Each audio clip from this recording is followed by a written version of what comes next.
J.F. Carrey's passion for the outdoors extends right back to his youth when he was a member of Scouts here in Ottawa. And as a Scout, he developed some of the skills necessary to achieve his dream. At 5:10 a.m. on May 18, 2006, he became the youngest Canadian to reach the summit of Mount Everest. And he has a journey to share. Ladies and gentlemen, please welcome J.F. Carrey.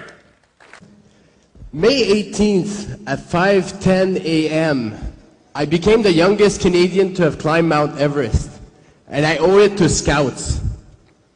When I was a little boy, I was a bit like Ralphie. You remember Ralphie? I couldn't stand still. I couldn't stand still that at school, my teachers were telling my mom, hey, maybe you can put him on Ritalin. I found out that I needed to channelize this extra energy into something productive. Quand j'étais jeune, j'avais de la misère à rester assis. J'étais tellement énervé, mais j'ai trouvé une façon de me calmer, et c'était dans le scoutisme. In Scouts, I've learned three things. I've learned passion. This is where my passion came from, the outdoors. I've learned teamwork. How to work in teams. We were together in our group, working for one goal, one expedition and one trip. Learning to use our strength for other people's weaknesses. And one of the most important things that I've learned is to be prepared. To have the right people at the right place with the right equipment. These lessons have really helped me throughout my journey to Everest. Teamwork.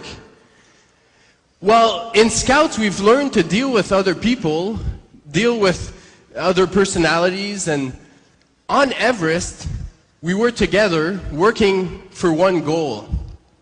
And we needed to be able to work well together and communicate. I remember going up the Lhotse ice face. It's 2 kilometers high. It's 70 degrees incline. It's sheer blue ice. And you're there, you're walking up at 7,000 plus in altitude, meters. And you're walking up there one step at a time. You're taking one step and you're breathing. You're breathing again. And then you take another step. And it's blowing wind. We had some winds at that point. It was 80 to 100 kilometers an hour. And it was minus 30, minus 40 outside. And we really had to look out for each other.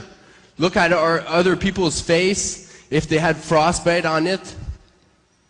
I remember a team lower down that wasn't working as much in team. And what happened is that one of the teammates took his mitt off to fix his coat, and his mitt blew off. That man, that day, lost his hand of frostbite. So we had to really work together in order to achieve this place when we came to Camp 3. It's not a competition because you're there, you're setting up your tent, and it's blowing wind. And if someone else doesn't have their tent up, well, they can perish. So we had to make sure that everybody had their tent set up. To be prepared, well, this is one of the things that was most important on Everest. A 2.5-month expedition, you have to be prepared for anything. We were at Camp 1, and it started to snow. It snowed 1.5 meters of snow in one day. There was this much snow, and we couldn't go anywhere. We were hearing avalanches all over the place, and we knew we had to come down because it was too dangerous. We were following their footsteps back down, and then the next day, there were some more Sherpas that were going up to Camp 1. And in that big ice field, the big Khumbu Icefall, there was a big collapse. And in that collapse, there was three Sherpas right underneath that big serac, this big block of ice. These three Sherpas was killed that day. Quand nous étions au camp 1, quand il y avait beaucoup de neige, en descendant, il y a eu un gros effondrement de glace. Et dans cet effondrement de glace-là, il y a eu 3 Sherpas qui sont décédés. Now these 3 Sherpas, they were helping us to bring equipment up the mountain. And one of this Sherpa was on our team. I was there at base camp. The day before, I was playing chess with this Sherpa. I remember his name was Finjo, and he had a big smile all the time. He didn't speak very much English, but we were playing together, passing time, but now he was dead. I didn't know if I wanted to keep going. I was so traumatized by this experience, I didn't know if I wanted to go to the top of this mountain at this price. Now, I needed some help at that point. And I needed to confer to my base team, my core team.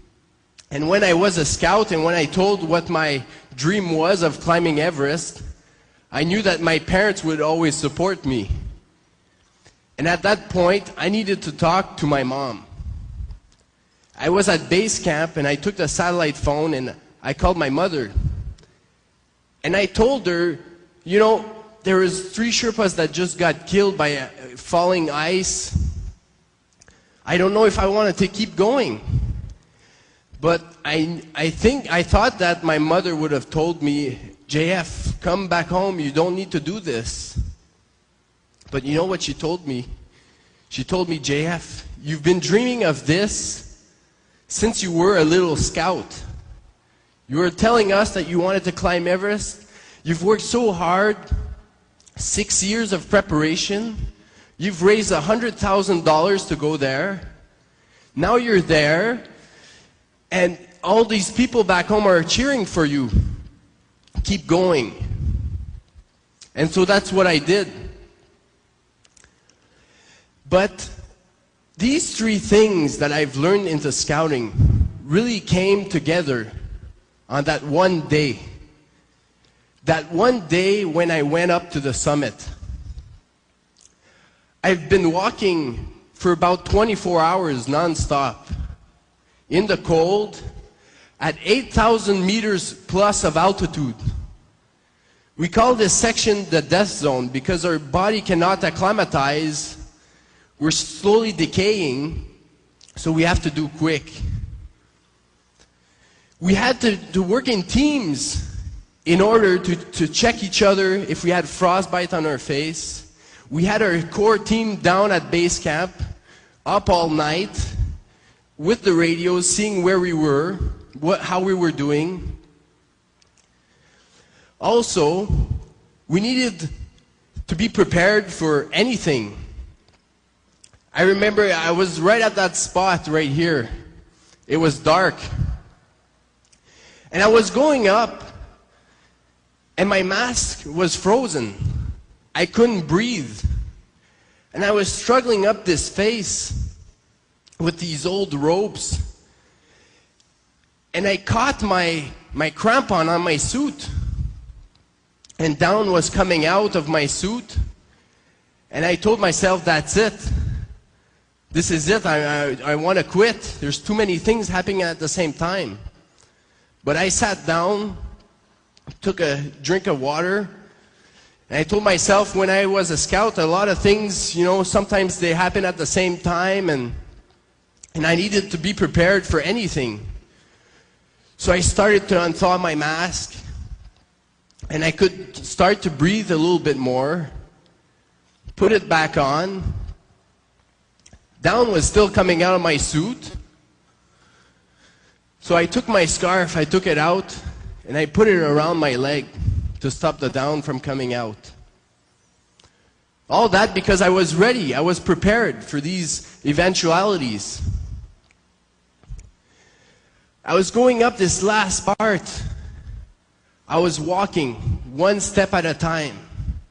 I was taking a step, breathing, and breathing again, and taking another step. My head was pounding because of the altitude. I could feel my pulse in my head. I was nauseated because of the altitude. I was so tired. It was about 30 hours that I was walking, didn't sleep. But I was on that last ridge. And you know what I saw? The sunrise from the summit of Mount Everest. I started to see this band of fire coming up, this fiery band, and it started to lit. And I knew this is why I was there. I was so passionate by climbing these mountains and seeing these beautiful panoramas that all these that suffering, that pain went away. And I could see how round the earth was. But I was there on top of the world. I was at the summit at 5:10 a.m. I was the youngest Canadian to have done it. I was so happy. I was crying. And I was thinking about when I was a scout. I was thinking when I was a scout, dreaming of this moment. So I was there on top of the world, so happy. And I've noticed what impact I had with the scouts back home when I came back. And I thought this is what I wanted to do. My passion was the outdoors and climbing. And I hope many other scouts will experience and will take the same lessons that I've took from scouting and achieve their dream. Thank you very much for being here today, and thank you.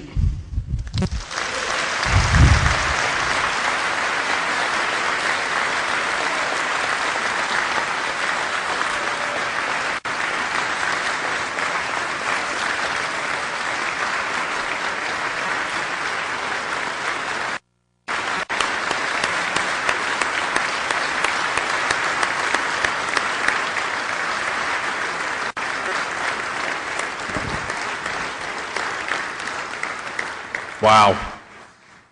Wow. What have I done with my life lately? You know, I'm listening to all these heroic stories and I'm thinking, thank God he wasn't my son.